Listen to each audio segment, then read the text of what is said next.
Edelweiss,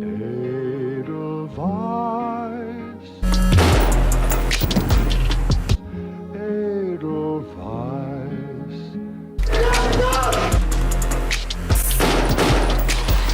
Bless my homeland forever.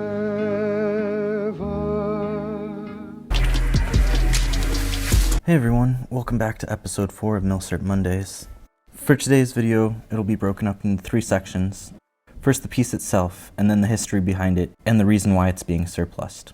There will be timestamps in the description box down below if you'd like to skip to the part that interests you most. Also, I'd like to thank everyone who's subscribed since my last video. I know I don't put out content on a consistent basis, but I had around 50 subscribers the last time I posted, and now we're almost to 1,000, so thank you. Now let's get on with the video.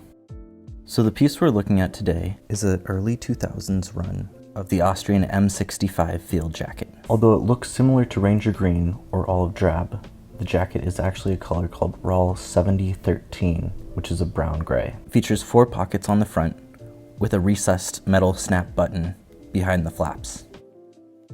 Above the right chest pocket is a strip of hook Velcro for the name tape.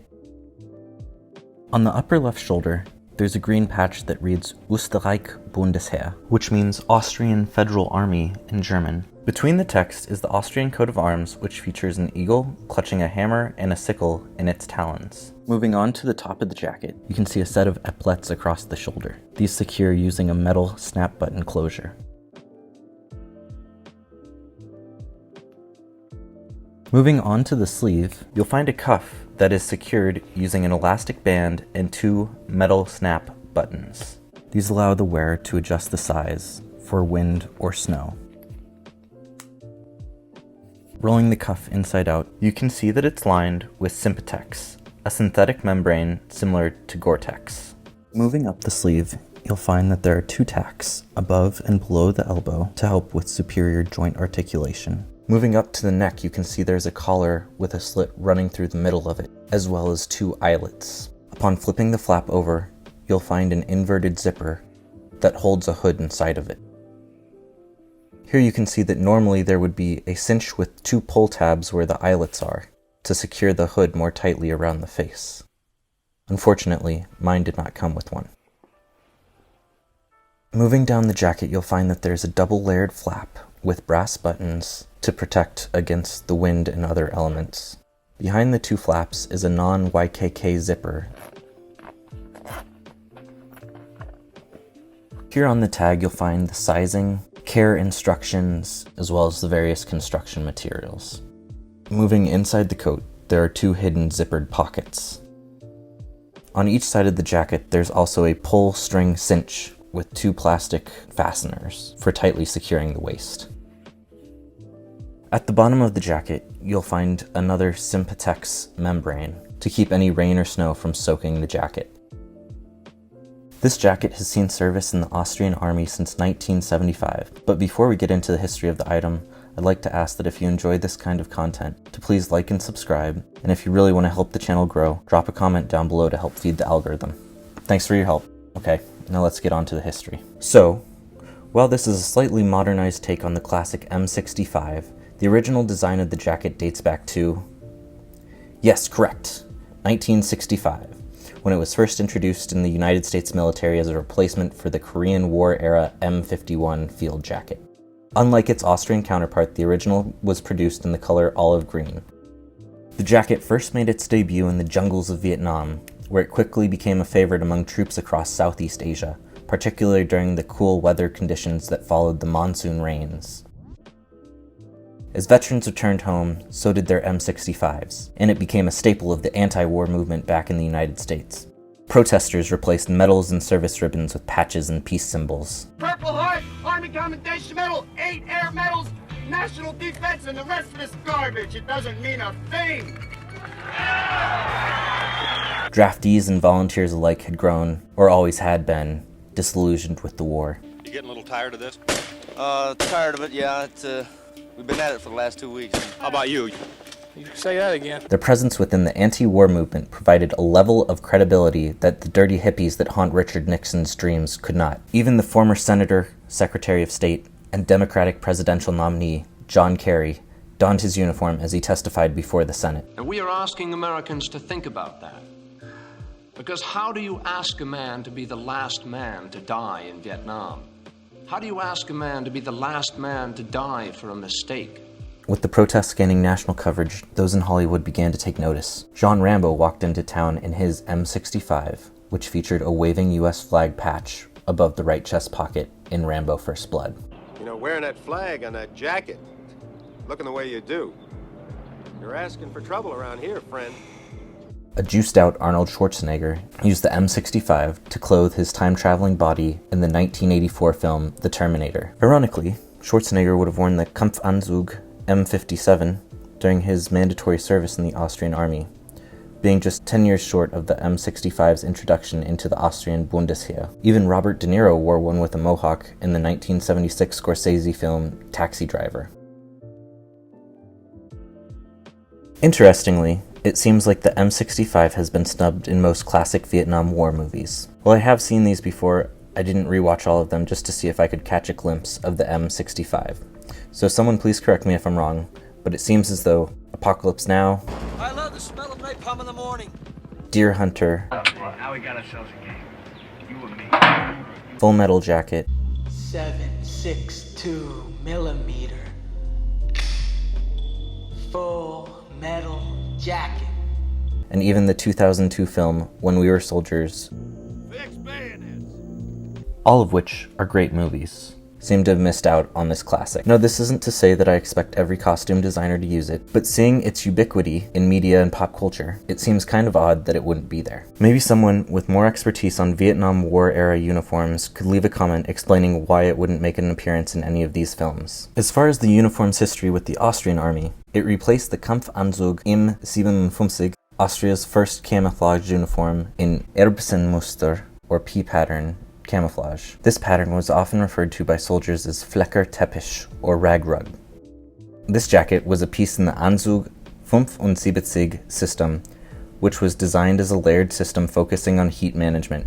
This jacket stayed relatively the same until 1990, when loop Velcro was added above the right chest pocket for a name tape. As previously stated, the Austrian crest was added to the left shoulder in 1992. This was to help with national identification as the Austrian Army's mission set moved towards working more closely with members of the international community. The Anzug 75 was phased out in favor of the new Anzug 03 in 2003, although some items were carried over from the previous system. These items include the M65 Field Jacket. So this leads us to the final part. Why is the Austrian Army putting these items on the market as surplus? Well, in 2008, the Ministry of Defense introduced two different patterns in digital camouflage. The first pattern being Tarndruck SEK, and the second being Tarndruck Beige. The latter is used by Austrian forces attached to the United Nations Interim Force in Lebanon, and the former, Tarndruck SEK, being used by the Jägerkommando, Austria's premier counter-terror unit, who nicknamed the pattern Kernöl Eierspieß, a pumpkin seed oil and egg dish popular in the southern region of Austria known as Styria. An interesting note, the Jägerkommando were formed upon the return of Austrian Army officers from the United States Army Ranger School in 1961, but it has since evolved into the Tier 1 Special Mission Unit of the Austrian military. Neither of these camouflage patterns would see widespread adoption throughout the Bundesheer. Interestingly, during the beginnings of COVID-19, the military sewed masks from the unused Tarndruck SEK fabric. In September of 2016, the Ministry of Defense went back to the drawing board with their search for a new camouflage pattern, with the only instructions being to develop the often maligned universal camouflage pattern. 1 year later, in 2017, the Austrian Minister of Defense announced to the public that the Bundesheer would slowly be switching over to the Tarnanzug Neu pattern. They even made a cute little stop-motion animation for it.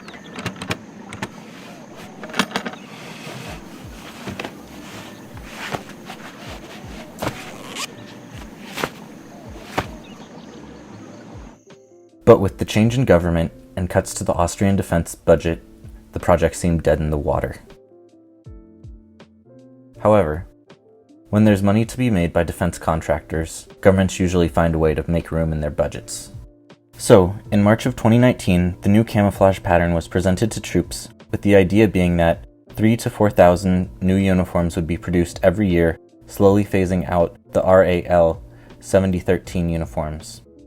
It follows the same cut as the Anzug 03 uniform, which bears a striking resemblance to the French F2 uniform cut, but trading the fuzzy square on the front for an epaulette in the center of the chest. Now, this is just pure speculation, but I've seen photos and videos of Austrian troops wearing the French filon, plate carrier, in Kosovo as part of the KFOR NATO peacekeeping mission. So, I think due to their proximity to the French military, they ended up switching to a similarly cut uniform shortly after the French adopted the F2 in the early 2000s. But back to the camo itself. The pattern draws a lot of inspiration from the Tandruk SK, but it trades in its pixels for spots. It uses the same 5 colors as the previous pattern, with the addition of a blue-gray, which should help in more urban environments. These colors were specifically chosen because of how they help with defeating optronic devices like night vision. This could just be me, but I think in certain spots it bears a striking resemblance to the Waffen-SS oak leaf pattern, also known as Eichenlaubmuster. The pattern incorporates a semi-arid color palette like most universal camouflages do, which it doesn't seem like that'd be too helpful in the lush green forests of Austria. Some of the early reports from soldiers fielding the camouflage state that the fabric itself has a sheen to it, so, depending on the lighting conditions, the color can change in hue. Getting back to the piece itself, all in all, I've rather enjoyed wearing this jacket. I won't say it's the lightest or the most modern piece of equipment, but it's held up well, all things considered. The only wear I've seen is light fraying on the sleeves from relatively hard use. I've worn it up in the mountains and in the snow, and while it's held up fine, I'd say you'd probably want to consider it like a wool coat. I wouldn't say the jacket holds a candle to modern outdoor equipment, but I will say one of the features that I rather enjoyed on the jacket is the high collar. It does a great job at keeping out the wind and the rain, especially when it gets cold out and starts snowing. Plus, the Austrian Army aesthetic just exudes Sigma male energy. I mean, look at these absolute chads.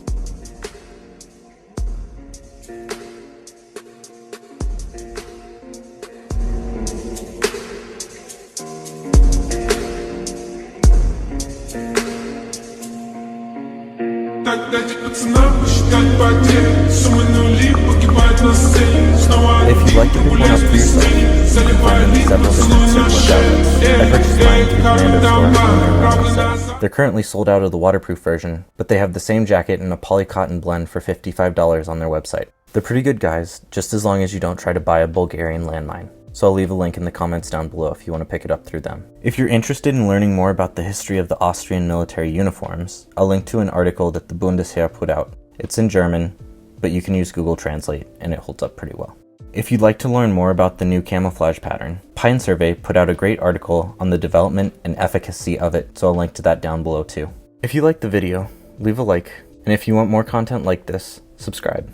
And if you have any thoughts, feedback, or criticism, leave a comment down below. And even if you have nothing to add to the conversation, but you made it this far, leave a comment down below saying algorithm to help boost my engagement. Thanks. Have a good one.